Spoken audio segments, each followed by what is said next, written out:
Go. Are you ready? I'm ready. I'm ready like a spaghetti. I'm ready as well, and here we go. Jumping into Altai, we do have match point for MarineLorD with a 2-1 lead over Beasty. Spawning on the right side, it is going to be MarineLorD playing as the Abbasids in blue. And who could we possibly have on the left side in red? On the left side, playing as the French, it's going to be Beastyqt, and I got to tell you what, he is looking very exciting today. MarineLorD's obviously come into this tournament, and some people would even go to the extent of saying that MarineLorD in this matchup is very strong against Beastyqt. He almost seems to be the kryptonite to Beastyqt. He somehow he always seems to find the Achilles heel to the strategy that Beasty's looking to do. One of the things to note is that when Lidakor took out MarineLorD in N4C, Beastyqt was very confident going into that final day, going up against Lidakor in the grand final because his largest threat, MarineLorD, was taken out. But now going to be going up against him. He's going to try and find a way back into this series. He's down right now, 2-1 in this series. It's on match point. If MarineLorD wins this game, then that is all she wrote, ladies and gentlemen. He goes through to the grand final, whereas Beastyqt will have to try and get back into the grand final from the losers bracket or from the redemption bracket. Now, looking at Beastyqt's scout, that is a bit of a problem over there. He's got 2 scouts, we're only seeing one of them, but that is only being trailed by 3 sheep. And it's the same matchup that we have seen in the previous game, Abbasid versus French. And it is somewhat the same scenario as well, with the French player just barely finding any sheep, and most of that belonging to MarineLorD. So MarineLorD is going to have a lot of backup food, and more importantly, Beasty is not going to have a tremendous amount of sheep to work with. Now, the good news is that on Altai, one of the hunts is very close to your town center, so you can easily access that. But it's not necessarily a great scenario for Beast to be in, and you see, for MarineLorD, that is going to be 14 sheep to work with. Great start for him. Yeah, really, really nice start for him. It always feels good to have a bit of an early sheep victory. Every time you're coming back to the town center with a whole bunch of sheep, you're very happy. You're like, oh, okay, good. You know, the sheep lords have favored me today. Yeah, Beasty, at the same time, I mean, he's going to have the aggression, he's going to have the agency, whether he looks to take map control, whether he looks to take boars, whether he looks to get out on the map. Just taking a look at the maps at the moment, it looks quite to be a fair spawn. Relics all seem very, very fair. We can see all of them are evenly split here. And then I guess the next question is when it comes to spawns, you know, how about that second deer hunt? Both players here having a deer hunt on the same side of their town center. So one of the problems with this map is occasionally deer can spawn on the opposite side of a mountain range. But it seems like today everybody's deer is nice and hunky-dory. Yeah, those are some very nice deer spots to take a look at. So both of the players will have the option to access both. Obviously, the Abbasid player is going to be focusing on the berries at the beginning, though. With that being said, Feudal Age is on the way here for MarineLorD. And boy, do I see an economy wing. My hopes and dreams of an Abbasid trade boom on Altai will just die in this very moment. Yeah, I think it's economy wing. Oh, God. Jeez, these damn pro players, man. You can never... jeez, man. But, I guess one of the things to know, maybe he looks for... I mean, if we take a look... I want to have a look at that House of Wisdom right now. What kind of text does he have available? Let's say that we get into the second age. MarineLorD's thinking about getting up to the third age. In that trade wing, what text does he have available to him at the first and the second level? I know at the second level, it's going to be that increased armor, but the Grand Bazaar is going to allow his traders to return with a secondary resource. This resource is 25% of that total amount. As you can see, there are some great positions for the trading posts, the neutral trading posts at the direct north and direct south of this map. So very easy for players to wall off and keep their traders safe. Exactly, and that's part of the reason why, as cheeky as it may sound like in the first glance, that, hey, why are we even talking about trade for 1v1s? On this map, we talked about this one, wood is not plentiful, so if you set up yourself with a reasonable trade, even if it's not like directly in Feudal Age, but like mid-late game, especially if the game is very slow-paced and both players are focusing on economy, you can get yourself a very nice influx of extra resources. And as you pointed out, those secondary resources being returned is great value out there. So obviously you're starting off with the economy being over here. You see villagers being pulled to stone. So second town center is going to be on the horizon for MarineLorD. I am 99% sure that we're not going to see trade from him unless this game goes very long. But one can always hope and dream. On the other side, though, the big question mark in wildcard, I believe, is Beasty. Because we all know that the Abbasid will probably try to play 2 town centers, but what exactly is the French player going to do here? I think he's got a number of options that he's got on the table. But I think the big thing that he's going to be looking for, probably take that wheelbarrow in the early game and then look to get up a second town center at an early stage. Keep in mind, this map, it is a map that is very easily able to be walled off. And as a result, it means that maybe you don't want to really play that same aggression that you played in the third game in the series. So we'll have to look how he plays it, whether he goes onto that second town center, whether he looks to keep things a little bit more serious. But we do see an archery range coming out for him. So looking to emulate that success, or at least mimic or even... Maybe he just doesn't want to emulate that success, but maybe just want to force out, a response from his opponent. I mean, I got a big deja vu feeling over here with that knight closing in on that stone man, but it's just going to be a little too late. The difference compared to the previous game is that this time around, MarineLorD pulled more villagers to the stone. He's conscious about the fact... He's not making that mistake twice. Yep. He is conscious about the fact that the knight is coming in and he needs to gather that stone before the knight arrives. Like, whatever the cost may be. Okay, he dropped off the stone. For a moment, I was scared that he's going to send the villagers to sheep without dropping it off. And that would have been a massive blunder, but he dropped off the stone, so he's all good to go. And that is the second town center coming in. And now, what is Beast's response to this one? Well, now that the second town center has come up, in that third game that we witnessed, where Beastyqt caught MarineLorD with his pants down, I think that as soon as that happened, Beastyqt knew there's blood in the water. So he knew he can strike because his opponent was immediately behind. But now this town center is coming up. It's going to be up at about 6 minutes 35. It means that the time that it takes for that second town center to pay off is significantly lower now because it comes up earlier in the game. But now, hold on a minute, Beasty spots out the town center before it can get up, and MarineLorD, just when he thought he could pull more villagers to that first mining camp, hasn't pulled enough villagers to the town center. Now looks to try and get it up once again. We see those knights beginning to move out, and MarineLorD, he's looking to represent, I don't even know what he's looking to represent. I guess he's representing Izzy Esports right now, but he is looking to avoid that confusion from that earlier game. And now we can see a couple villagers going to be coming out towards this position. Town center going to be firing off, and now archers coming in as well. This isn't good. MarineLorD, I think he's going to be able to get this town center up. Jeez, that looked careful, didn't it? Or looked scary.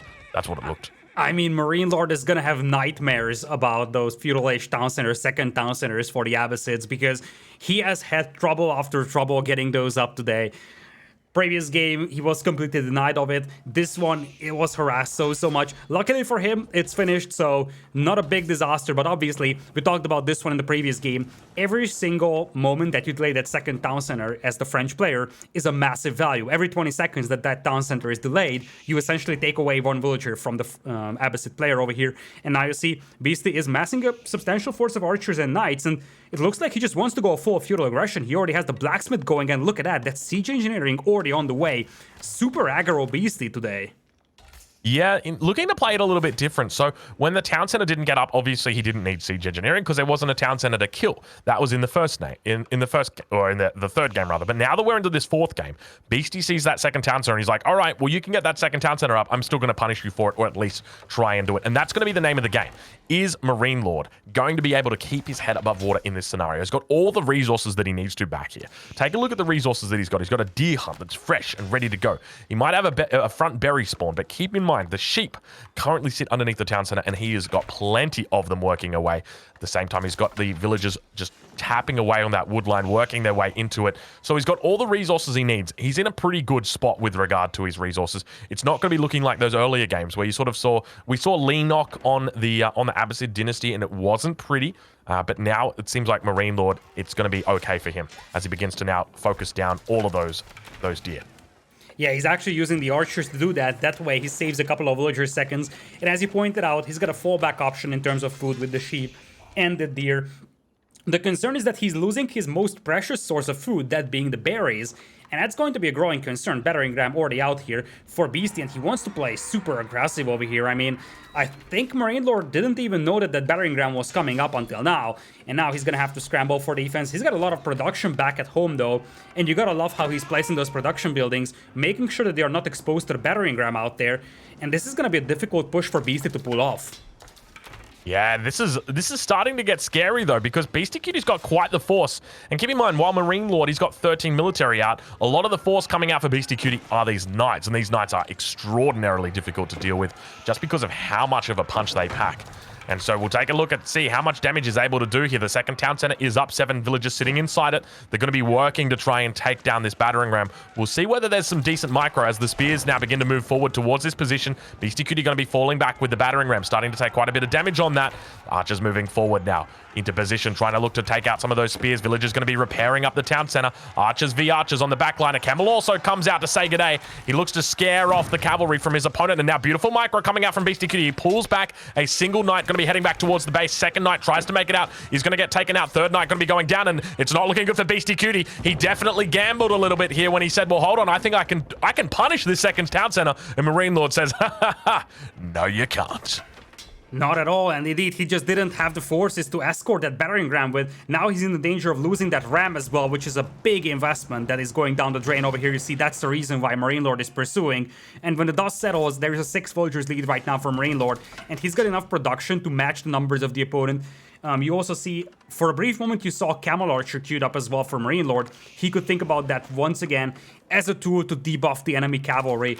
But right now, he's going to be nice and safe, and he's going to live to see another day. Once again, booming up, nice and easy. He's also adding a new scout over here. You see, MarineLorD lost his only scout, so he's going to have to add one to make sure that he's going to have vision on the approaching forces. Yeah, that's exactly it. That scout's going to help him out a lot. But he is in a great position now. The villager count is starting to build. And I think for Beastyqt, he's got to start thinking about contingency plans. Because remember, he has invested a huge amount of resources into a push. And this push was designed to do one thing. Kill that town center. And it didn't. It didn't kill the town center. In fact, he barely killed any villagers. And we can see MarineLorD continuing to invest heavily in those villagers and doing a great job. And oh my lord, you got to be careful there, Beastyqt. Beastyqt playing around with that spearman, manages to take it out eventually. But now a second spearman going to be coming out and looking to deal out some damage to it. But MarineLorD, he's happy. He's kept his head above water for this point in time. And now, you know, the ball is really on the court of Beastyqt. How are you going to stop this? Because you're on a timer. MarineLorD has now added in that second town center. He's getting that villager lead going.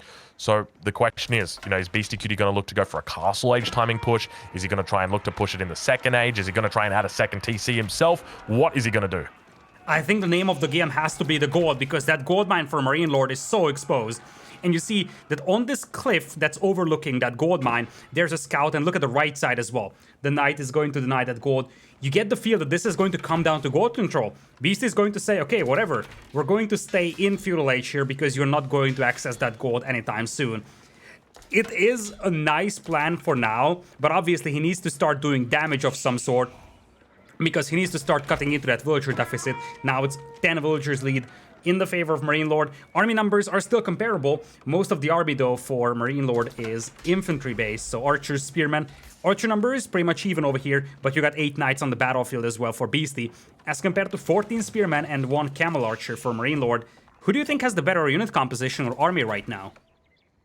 I still feel like Beastyqt's got the advantage. There's a lot of knights out here, and as we talk about, you know, if someone's got knight superiority, then they're just able to completely destroy the enemy. So definitely it seems like Beastie has got the advantage in that regard. But I guess now we actually see a market coming down from MarineLorD. So MarineLorD, you know, in a position where he's unable to gather up any gold, he says, well, I don't need to gather gold, I'll just trade for it. But now, losing a villager on that wood line underneath the town center, we see more units coming in, heading on towards that deer patch. We'll head back quickly towards that position as villagers try. Knight's going to get cleaned up completely. One of those knights going to be going down. A lot of spears actually starting to come out. MarineLorD's comp actually starting to look pretty good. Keep in mind, he's got the phalanx upgrade here as well. No blacksmith upgrades for him just yet at this point in time. We do have the +1 range attack coming out for Beastyqt. Beastyqt going to be falling back towards his position. There is a lot of spears now beginning to come out. A single camel as well getting onto the front line. Camel's got to be careful. It gets focused down. You can see the archers just doing their best. Indeed, that camel's going to be going down. No more damage going to be coming out from that bad boy, but Knight's doing a nice little job to round the corner here. You can see the spears trying their best to take out these units, but unfortunately not having any luck. And now the camel, it really would have come in handy here, because the spears have oh my god, I've just lost my complete train of thought. Lidakor, take over for us.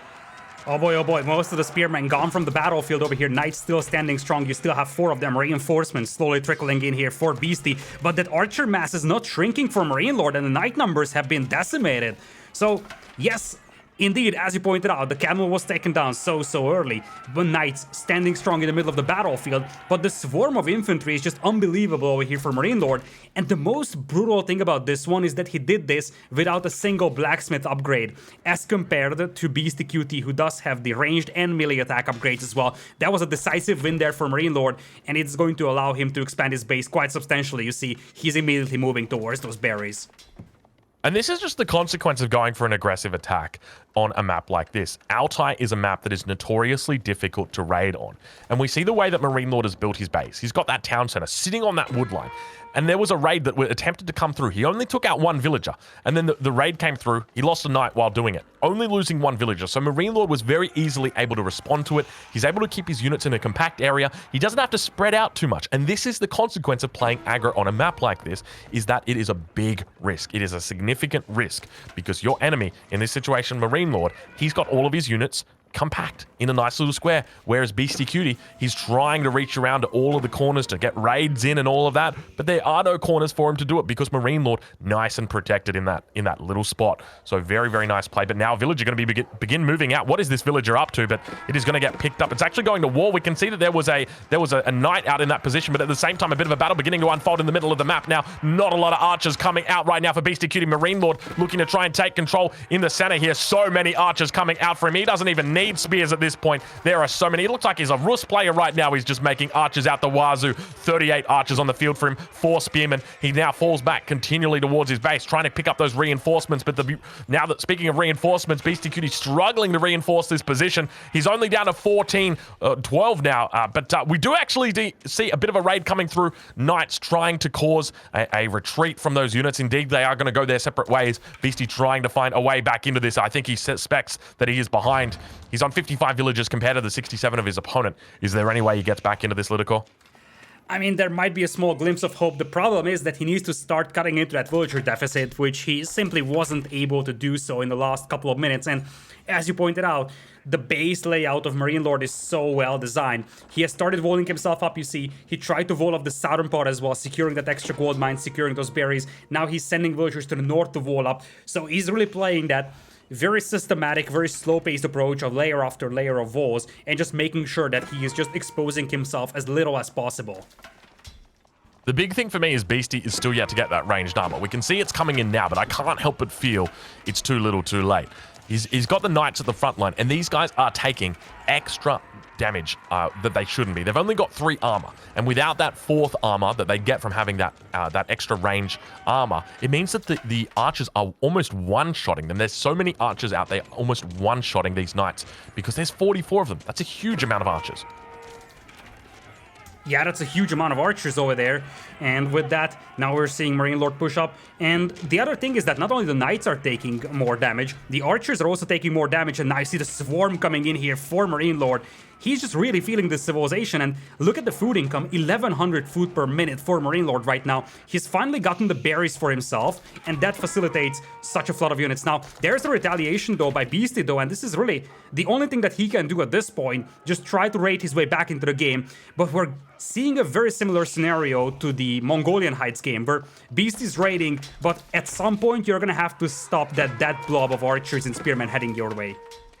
Yeah, he's doing a pretty good job with the raids, but now losing villagers on the front line. Beasty got to wake up. Indeed, he does. Villagers going to be looking to escape, but keep in mind those archers are so damn quick in this scenario. But look at this, a little bit of a raid coming through once again. Beasty finding success on the back lines behind the base of MarineLorD. MarineLorD still up by about 17 villagers, and he's up by 30 military population, but now beginning to overextend. Keep in mind, if the knight superiority comes through, then there could be trouble for MarineLorD. He's got a lot of forces behind the base of Beastyqt, and the wall coming up. Oh no, that's not looking pretty right now. But MarineLorD, he is doing a bit of a ram dance. Everybody gathering around the ram, it seems, running around in circles just because they can. That was 3 knights taken down on the base of MarineLorD, and now it is going to be the archer war. As you said, slight overextension here potentially from MarineLorD. His retreat path has been cut off. On the bright side of things, he doesn't have to take a decisive win over here. He just needs to make sure that he maintains that villager gap or potentially extends it if possible.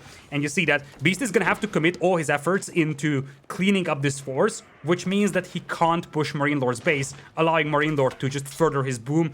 We're now seeing farms being dropped, which is never a good sign, but obviously you cannot help but wonder if Beast is going to have a chance at really trying to cut into that villager deficit at any time now.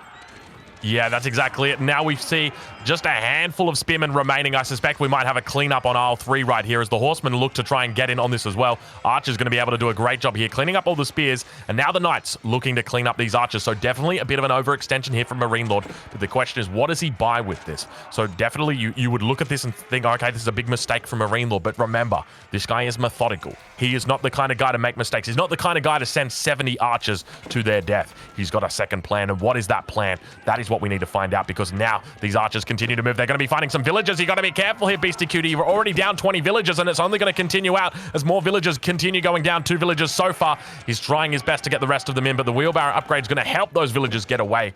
MarineLorD, he's gathering up plenty of gold. Could we potentially see an age 3 come through for him? Possible, although his food count isn't looking spectacular, and you could see for a brief moment that Beasty was on that boar in the middle of the map, so part of the reason why MarineLorD was okay throwing away his army at the back of his opponent's base is because he used that window to deny the boar, and look at that, there is nowhere to go for those villagers. The 2 spearmen on the other side of the wall will also harass them, but they will just choose this smaller problem, and they will just run through those spears.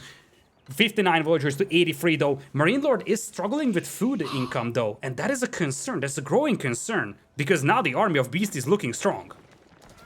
Yeah, well, that's a really good point. There's a great window here for Beasty. Fortunately, up towards the north, where his villagers were being attacked on the berries quite literally ran out as that attack came in. So he's going to be okay with leaving that position, and interestingly goes for his enemy's berries. Typically, you would see MarineLorD on the Abbasid moving around the map looking to take berries, but Beastyqt going to be so sneaky, move those up. And now we begin to see the knights looking to unfold on the outpost, trying to control the narrative here and prevent a little bit of line of sight from coming up. MarineLorD adding in more archery ranges. No sign of a castle edge at this point in time. He's got a lot of resources in the bank, but I don't know whether he's got the time to go to castle. Beastyqt is intent, and he senses that there could be blood in the water. 28 spearmen coming out from MarineLorD, 33 archers, and keep in mind, Beasty's got an archer advantage at this point. He's got +1 ranged armor. He's got +1 ranged defense. Both players do, but he's got the larger archer mass. And now those knights moving up towards the top. You can see Beasty at the top of that hill. We'll head back to that battle about to unfold, because Beasty might have found himself in a little bit of luck. Those archers, look at them, the way that they posture, the way that they prepare. Totally willing to fight over this cliff. Oh yeah, like, the thing at this point is that they are dancing left and right, and both of them know that they don't really want to commit to those fights. Defensive tower now coming in on the farming geek of MarineLorD. MarineLorD is piling up resources for Castle Age, but he might need to take this fight over here. Like, he's playing this one patiently. He knows that he might need those resources for army very soon, and it looks like he's going to need it because Beasty is committing against this one. That's a lot of spearmen on the battlefield though.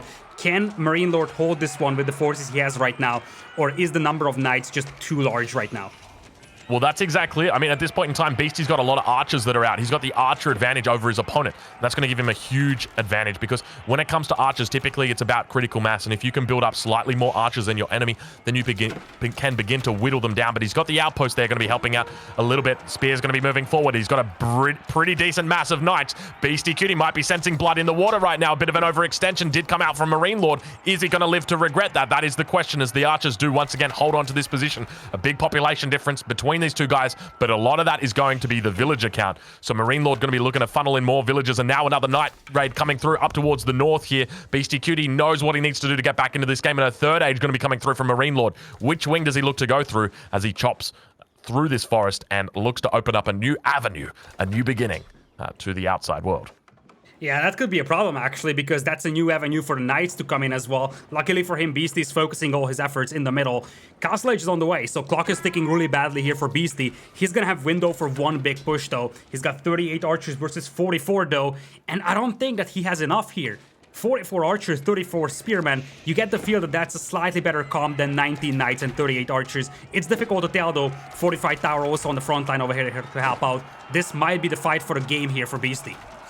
Indeed it is, as the Knights run in with their jousting out, but unfortunately they're going to have to fall back, and now the Spears look to try and engage on this position as well. Beastyqt going to be going up against his enemy. I think he realized now is the time to fight, and you can see the Spears getting such a great trade in this position. The Castle Age is coming through. Beasty realizes that if the Castle Age does come through and all these units are still alive, then it's going to be a very tough game to win, but the Knight numbers are beginning to thin. The Archer numbers doing the same. MarineLorD looks like he might be holding on. 41 Knights, or 41 Archers for him at this point in time. A huge amount of Spears still ready to protect these Archers, and once again the Knights look to get a charge in on that front line. Not going to be able to find it at this point in time, and now MarineLorD continues to push out on this position. Keep in mind he's got Castle Age behind this. He's playing the Abbasid Dynasty. Do we dare even see a Mangonel or two potentially coming out to finish off Beastyqt in this position? And he continues pushing forward now. Keep in mind he's also got the market, so if he wanted to do a bit of market trading, then he definitely could do it, but he's looking in a great position as he stabilizes. He finds the villagers down towards the berry bushes and he murders every single one of them. Beasty on 63 villagers,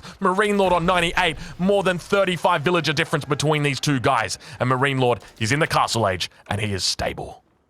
Yeah, MarineLorD is up to Castle Age now, and I feel like the window for Beasty just closed. Remember that Beasty was nowhere close to setting up a farm transition like in the last few minutes. He was focusing on the berries, he was focusing on the boar. So he's potentially yet to make a farm transition out there. As you see, he's just now dropping the farms over there. He's behind by 30-ish villagers, and as you pointed out, Castle Age is in, all the upgrades will come in, and now the window, I think, has closed.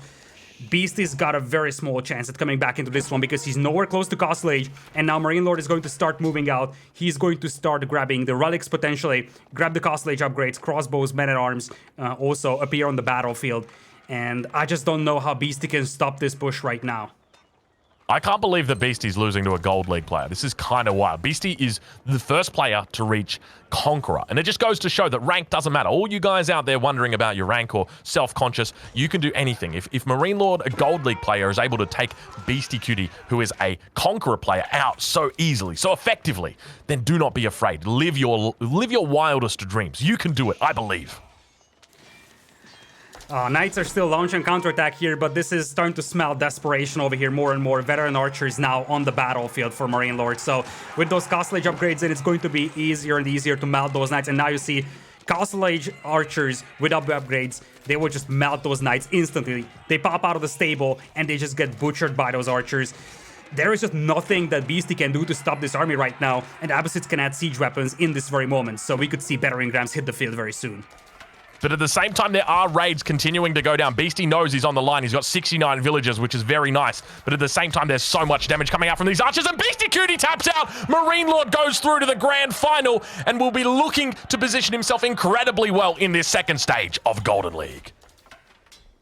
Oh, talk about this set over here. Just a clinic from MarineLorD in almost all games. And Beasty really tried his best to punish MarineLorD over here, and it worked so well. Like, you can see those drops in the villager count for MarineLorD as well.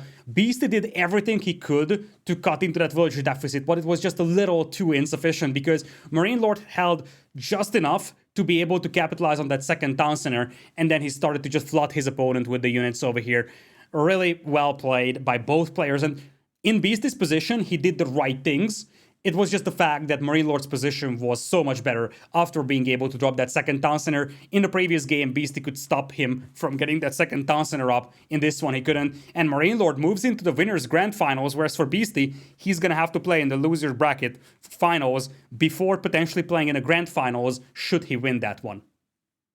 It's going to be a struggle for him, and it's also going to be a struggle for our casters tomorrow because, as you guys know, Beastyqt loves to play these longer games. He loves to try and, tire out his opponent, looks to go towards the late game, which is where he is always so successful. So I find it curious to think that he went for such active and early pushes, and maybe that's something that we're starting to see a little bit more of because typically, the early pushes never really worked because if you did get up to castle, you could just get a Mangonel out and neutralize or nullify that early push.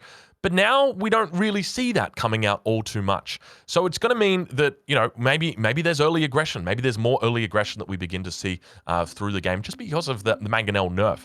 But fellas, it's important to note that this might be the last game for today, but it is not the last game for the weekend. So if you are free tomorrow, make sure you come back to EGC TV. We are going to be having the grand finals for this stage tomorrow.